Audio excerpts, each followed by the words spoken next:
Hi and welcome to the channel. My name is Anna Maria and this is the 23rd episode I'm doing in a series about witch trials. And in today's episode I will talk about Connecticut. I will link the other episodes down below.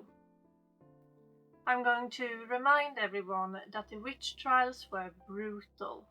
And some of the themes I will take up can be distressing, especially when it comes to the punishments for the accused.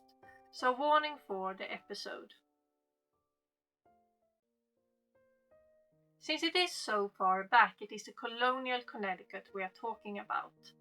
These trials happened between 1647 and 1663.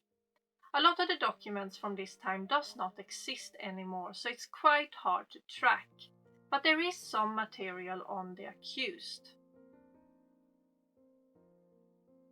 Alce, sometimes called Alice, was born in England but later moved to Connecticut.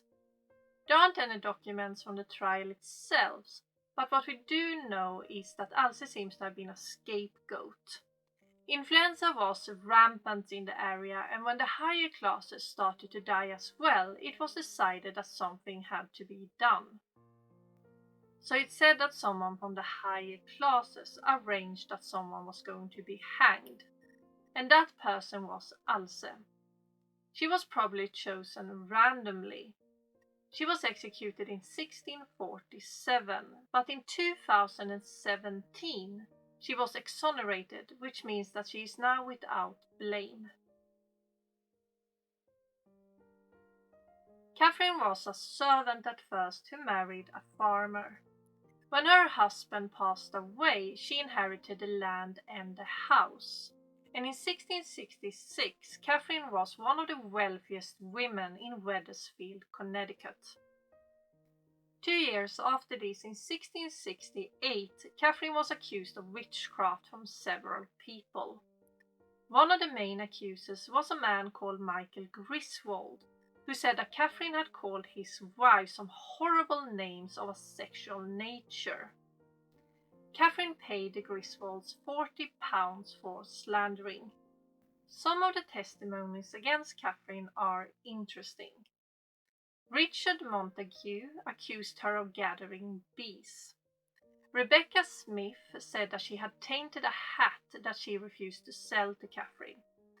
Samuel Martin Jr. accused her of being a fortune teller and that she predicted the death of 2 men. Others accused her of death and illness. Catherine was jailed and then released in 1669. 2 months later, she was found guilty of witchcraft, but she was not executed. Instead, she was told to pay the fees and move away. She moved to a place called Westchester in New York, only to find out that the neighbors there didn't like her and wanted her to move again. But the court said that Catherine could live wherever she wanted.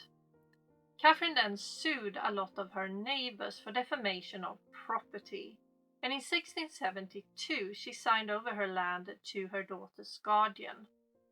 There aren't really any documents after this to clear up what happened to Catherine, but it's believed that she died in 1682. And that was all for this episode about the witch trials in Connecticut.